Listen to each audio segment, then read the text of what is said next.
తాకట్లో ఉన్న మీ బంగారాన్ని విడిపించి ఆ రోజు ఆన్లైన్ రేటుకి కొంటాం. Sharma gold company. అందరికీ నమస్కారం. నా పేరు మాధురి. మీరు చూస్తున్నది సుమన్ టీవీ నెట్వర్క్. మనలో ప్రతి ఒక్కరికి కూడా సొంతింటి కళ ఉంటుంది కదండి. మరి ఆ సొంతింటి కళ నెరవేర్చుకోవాలంటే ఎలాంటి పరిహార మార్గాలు మనం పాటిస్తే మన సొంతింటి కళ నెరవేరుతుంది? ఇలాంటి ఆసక్తికరమైన విషయాల గురించి మనకు తెలియజేయడానికి ప్రముఖ జ్యోతిష్య పండితులు బ్రహ్మశ్రీ నందిబట్ల శ్రీహరి శర్మ గురువు గారు. నమస్కారం గురువు గారు. వాగర్థ వివసంపృక్తౌ వాగర్థ ప్రతిపత్తయే జగతః పితరౌ వందే పార్వతీ పరమేశ్వరౌ. ఆదిత్యాయ చ సోమాయ మంగళాయ బుధాయ చ గురు శుక్ర శనిభ్యశ్చ రాహవే కేతవే నమః. శృంగేరి జగద్గురు పీఠాధిపతులకి, కంచి పీఠాధిపతులకి నమస్కారములు తెలియజేసుకుంటూ కార్యక్రమాన్ని ప్రారంభిద్దాం. గురుగారు, ప్రతి ఒక్కరికి కూడా సొంతింటి కళ నెరవేర్చుకోవాలన్న ఆశ తపన అందరికీ ఉంటుందండి. ఏళ్ళు గడుస్తున్నా కొంతమందికి ఏంటంటే అది కలగానే మిగిలిపోతూ ఉంటుంది. కొంతమంది ఏంటంటే వాళ్ళ భూములు ఏదైతే ఉన్నాయో అవి కబ్జాకి గురవుతూ ఉంటాయి. వాటిని న్యాయబద్ధంగా మన దగ్గరికి రప్పించుకోవాలంటే అసలు ఎలాంటి పరిష్కార మార్గాలు ఉన్నాయంటారు శాస్త్రంలో? ప్రధానంగా మీరు అన్నటువంటిది, ఇప్పుడు భారతదేశం స్వాతంత్రం వచ్చి ఇన్ని సంవత్సరాలు గడుస్తున్నా ఇప్పటి వరకు కూడా తమ సొంతింటి కళ అనేటువంటిది కలగానే చాలామందికి ఉంది. ప్రభుత్వము ఉచితంగా అందజేసే గృహ నిర్మాణ పథకాల మీద ఆధారపడ్డ వాళ్ళు ఇంకా ఉన్నారు.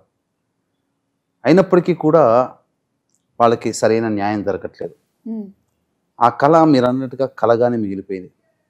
ఇంకొంతమంది వాళ్ళ ఆస్తిపాస్తులు వేరే వాళ్ళు కబ్జా చేసేస్తుంటారు. న్యాయబద్ధంగా కోర్టుల్లో పోరాటాలు చేసిన ఎన్నోసార్లు వాళ్ళు ఎదుటి వాళ్ళ బలానికి గురి అయిపోయి వాళ్ళు ఆశలు వదులుకొని ఆ కబ్జా అయిందని తెలిసి కూడా వదులుకున్న సందర్భాలు చాలామందికి ఉంటాయి. అలాగే వాళ్ళ ఇంట్లో ఏదైనా శుభకార్యానికి అవసరమయ్యో లేకపోతే ఇతరత్ర ఏ సంబంధించినటువంటి అవసరానికైనా వాళ్ళ ఉన్నటువంటి స్థలాన్ని కానీ ఇంటిని కానీ అమ్మదలుచుకున్నప్పుడు వాళ్ళకు అనుకున్నటువంటి రేటు రాకుండా ఇబ్బంది పడుతున్నటువంటి వాళ్ళు, బాధపడుతున్న వాళ్ళు చాలామంది ఉంటారు. అంటే ఏది ఏమైనా భూ సంబంధమైనటువంటి ఇబ్బందులు అనేటువంటివి ఉన్నప్పుడు మనకు శాస్త్ర ప్రకారము ప్రధానంగా దేవతా ఆరాధన చేసుకోమని చెప్పింది. ఇదే అంటే ఈ భూమిని అంతటినీ కూడాను కాపాడినటువంటి వాడు విష్ణు భగవానుడు. కాబట్టి ఆ విష్ణు భగవానుడి 3వ అవతారమైనటువంటి వరాహస్వామి జయంతి రోజున ఎవరైతే వరాహస్వామిని శాస్త్రబద్ధముగా ఆరాధన చేస్తారో తప్పకుండా వాళ్ళకి ఆ వరాహస్వామి అనుగ్రహంతో వాళ్ళకి భూ సంబంధమైనటువంటి హక్కులు కానీ న్యాయబద్ధంగా రావాల్సినవి వస్తాయి. వాళ్ళ కళ నెరవేరుతుంది. వాళ్ళు సొంతింటి గృహప్రవేశం కూడా చేసుకోగలుగుతారు. అన్ని విధాలుగా ఆనందదాయకంగా జీవించగలుగుతారు. గృహమే కదా స్వర్గసీమ అని అన్నారు మన వాళ్ళు. కాబట్టి ఈ వరాహస్వామికి సంబంధించినటువంటి జయంతులలో అనేకమైనటువంటి సందేహాలు ఉన్నాయి. శ్రీరాముడు పుట్టినటువంటి శ్రీరామ నవమి రోజునే ఈ వరాహ జయంతి జరుపుకోవాలని కొంతమంది, లేదు భాద్రపద శుద్ధ తదియ రోజున వరాహస్వామి జయంతిగా జరుపుకోవాలని కొంతమంది బహుళం చైత్రపక్షము ఈ సంబంధించినటువంటి చైత్ర శుక్లపక్షంలో నవమి కదా, చైత్రమాసం కృష్ణపక్షంలో నవమి తిథి రోజున జరుపుకోవాలని కొంతమంది. ఏది ఏమైనప్పటికీ కూడాను శాస్త్ర గ్రంథాలు చెప్తున్నటువంటి ప్రకారము చైత్రమాసము కృష్ణపక్షము నవమి తిథి రోజున ఈ సంబంధించినటువంటి వరాహ జయంతిగా జరుపుకోమని శాస్త్ర ప్రకారం చెప్పబడింది. ఈ వరాహ జయంతి ఎప్పుడు వచ్చింది? ఈ యొక్క ఏప్రిల్ నెల 22వ తారీఖు రోజున వచ్చింది. ఇంకా అద్భుతమైనటువంటి విషయం ఏంటంటే ఈ వరాహ జయంతి రోజునే విష్ణు సంబంధమైనటువంటి నక్షత్రం శ్రవణ నక్షత్రం కూడా ఉంది. అంటే సంపూర్ణముగా విష్ణు సంబంధమైనటువంటి అవతారానికి ఉండవలసినటువంటి లక్షణాలన్నీ కూడా అందులో ఉన్నాయి. విష్ణు అనుగ్రహం కలిగిందంటే ఎందుకు? హిరణ్యాక్షుడు హిరణ్యకశిపుల వధ జరిపినటువంటి వాడు ఈ యొక్క విష్ణు భగవానుడు. తమ్ముడైనటువంటి హిరణ్యాక్షుణ్ణి వరాహ రూపం అవతారం. ఎందుకంటే హిరణ్యాక్షుడు ఈ భూమిని అంతటిని చాపకి లాగా చుట్టేసేసి పాతాళ లోకానికి తీసుకుపోయాడు. వరాహ అవతారం ఎత్తినటువంటి ఈ విష్ణు భగవానుల వారు తన యొక్క వరాహం అంటే ఈ కోరలు ఉంటాయి కదా, దాన్ని అంతటిని కూడాను భూమి లోపల దాకా పెట్టి చీల్చి ఆ భూమిని తన మూతి మీద నిలబెట్టినటువంటి వ్యక్తి. అందుకే వరాహస్వామి యొక్క చిత్రపటం వచ్చినప్పుడు ఆ స్వామి కోరల మీద ఈ భూమండలం ఉంటుంది. కాబట్టి ఈ భూమండలము అనేటువంటిది వరాహస్వామి మనకు అందించినటువంటిది. అందుకనే మీరు గమనించుకుంటే ఈ తిరుపతికి వెళుతుంటుంటారు కదా, ఆ తిరుపతి వెంకన్న స్వామి ఉండడానికి అవకాశం ఇచ్చింది వరాహస్వామి. ఆ 7 కొండలు ఉంటాయి కదా, అవునండి, తిరుమల కొండ మీద ఉన్నప్పుడు ఆ వరాహస్వామి అక్కడ ఉంటే, నేను ఇక్కడ కలియుగం అర్చామూర్తిగా వెలవబోతున్నాను కాబట్టి నాకు ఇక్కడ ఈ కొండ నాకు చాలా నచ్చింది, ఇక్కడ ఉండడానికి అవకాశం ఇస్తావా అని అంటే వరాహస్వామి ఒక ఆజ్ఞ తీసుకున్నాడు వెంకటేశ్వర శ్రీనివాసుడి దగ్గర నుంచి. నువ్వు ఎలాగో వెలుస్తావు, దేవతామూర్తివి, మరి నిన్ను చూడడానికి వచ్చినటువంటి భక్తులందరూ మొట్టమొదట నన్ను చూసిన తర్వాతనే నిన్ను చూసేటట్టుగా నువ్వు అంగీకరిస్తే నేను ఇక్కడ నిన్ను ఉండడానికి అంగీకరిస్తాను అని చెప్తాడు. అందుకనే చక్రతీర్థం పక్కన భూవరాహస్వామి ఆలయం ఉంటుంది.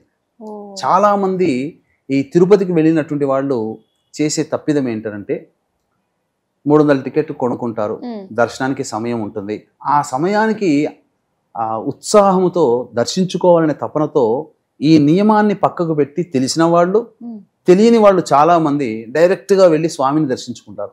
అలా దర్శించుకుంటే ఫలితం రాదమ్మా. అందుకనే భూవరాహ స్వామిని మొట్టమొదటి దర్శనం చేసుకోవాలి. కొండెక్కగానే చక్రతీర్థం దగ్గర స్నానం ఆచరించడం, లేదా కాళ్ళు చేతులు కడుక్కొని ఆ విధంగా, లేదా నీళ్లు నెత్తి మీద జల్లుకొని మొట్టమొదటి స్వామి వారి దగ్గరికి వెళ్ళి నమస్కారం చేసుకొని, నేను స్వామిని దర్శించుకోవడానికి వచ్చాను, నాకు అనుజ్ఞ ఇవ్వు వరాహస్వామి అని చెప్పి దండం పెట్టి అప్పుడు స్వామిని దర్శనం చేసుకోవాలి. ఇది చాలా మంది నిజంగా ఇలా చేయట్లేదు. ఇది విధానం, ఇది చరిత్ర, ఇది ఆయన ఇచ్చిన వరం. అందుకనే అలా చేస్తేనే వెంకటేశ్వర స్వామి దర్శించుకున్న పుణ్యఫలం దక్కుతుంది. ఇది చేసుకోవాలమ్మా. మనకు ఈ సంబంధించినటువంటి వరాహస్వామికి సంబంధించినటువంటి దేవతా అంశ ఉన్నటువంటి క్షేత్రాలు 2 ఉన్నాయి. ఒకటి తిరుపతిలో ఉన్నటువంటి భూవరాహస్వామి, 2 సింహాచల క్షేత్రంలో వెలిసినటువంటి అప్పన్న స్వామి.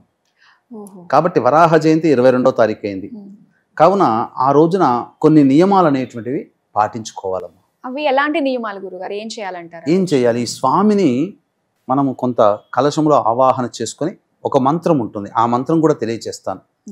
ఆ మంత్రాన్ని 10,000 సార్లు ఆ రోజు కానీ, లేదా ఆ రోజున 1008 సార్లు కానీ చేస్తే చాలా విశేషం. 12:38 వరకు మాత్రమే శ్రవణ నక్షత్రం ఉన్నట్టుంది కాబట్టి ఉదయాన్నే చేయాలి.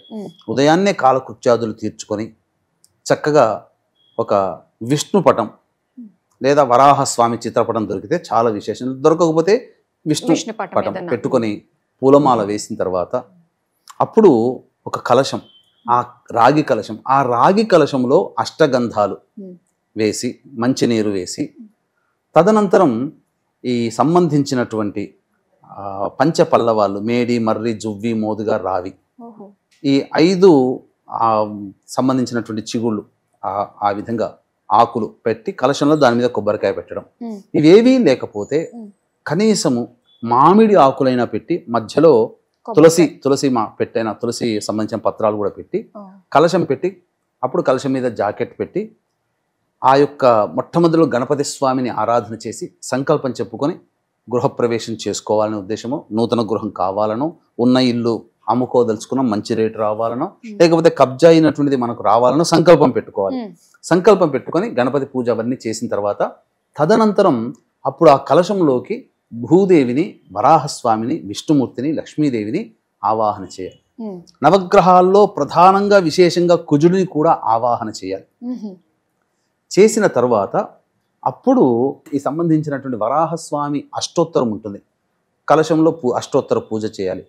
తదనంతరం ఇప్పుడు చెప్పబోయేటువంటి మంత్రాన్ని 10,000 సార్లు కానీ లేదా 1008 సార్లు ప్రారంభం చేసి ఆ దరిమిల 41 రోజుల పాటు విడవకుండా ప్రతిరోజు దీక్షగా ఈ సంబంధించినటువంటి మూల మంత్రాన్ని 1008 సార్లు ప్రతిరోజు చేయాలి. అంటే కలశాన్ని కూడా అలానే 41 రోజులు అవసరం లేదమ్మా.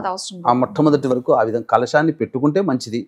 లేదా ఆధారభ్యత ఆ కలశాన్ని పెట్టి అందున ఆ మంత్రంని ఉపదేశం ఇచ్చినటువంటి ఇప్పుడు చెప్పబోయేటువంటి మంత్రాన్ని జపించడానికంటే ముందు ఒక ముడుపు కట్టాలి. ఆ ముడుపులో సంబంధించినటువంటి వస్తువులు, అంటే ఏదైనా ముడుపు అన్నప్పుడు ఎవరైనా వాళ్ళకి తోచింది కడతారు. ఈ ముడుపుని నేను ఆ భూవరాహస్వామి తిరుపతిలో ఉన్నటువంటి క్షేత్రంలో కానీ సింహాచలంలో కానీ ముడుపు చెల్లించుకుంటాను. నా కోరిక నెరవేరగానే అని చెప్పి ఆ వరాహస్వామి పేరు మీద ముడుపు కట్టాలి. తదనంతరం ఇప్పుడు చెప్పబోయేటువంటి మంత్రాన్ని తీసుకోవాలి, జపం చేయాలి. వీక్షించేటువంటి సుమన్ టీవీ ప్రేక్షకులకి గమనిక, ఈ యొక్క 26వ తారీఖు రోజున శనివారము ఉదయం 8:28 వరకు మాత్రమే త్రయోదశి తిథి ఉంది.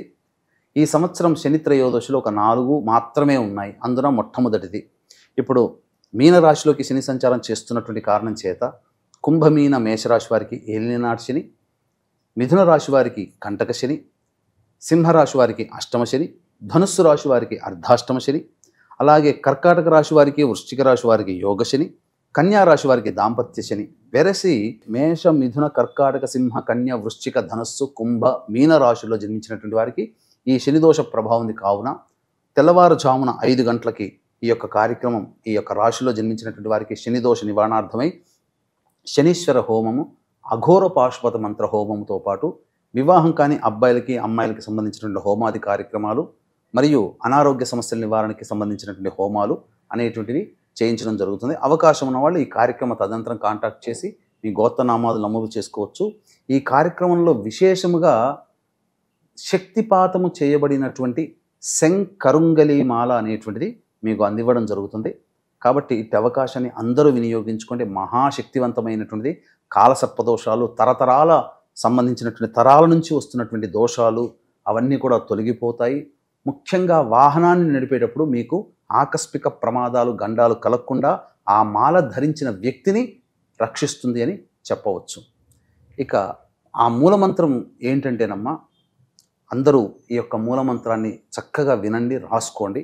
ప్రతిరోజు కూడా మీరు జపం చేయండి చెప్పినటువంటి విధంగా. ఓం శ్రీం భూవరాహాయ ధరణి ఉద్ధారకాయ నమః. ఓం శ్రీం భూవరాహాయ ధరణి ఉద్ధారకాయ నమః.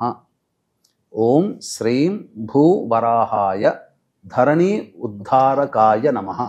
ఈ నామాన్ని ఒక 1000 సార్లు జపం చేసి ఈ విధంగా 41 రోజులు కనుక చేయొచ్చు. వరాహ జయంతి రోజున 10,000 సార్లు చేస్తే ఆ మంత్రసిద్ధి లభిస్తుంది. అందరూ కూడా చేయొచ్చు. దీనికి కులమత భేదం అంటూ ఏమీ లేదు. ఇది సామాన్యమైనటువంటి నామము అయినా కానీ అమోఘంగా, అంటే మంత్రదీక్ష తీసుకోగలిగే నామము కాదు ఇది. అందరూ చేయదగినటువంటి నామము.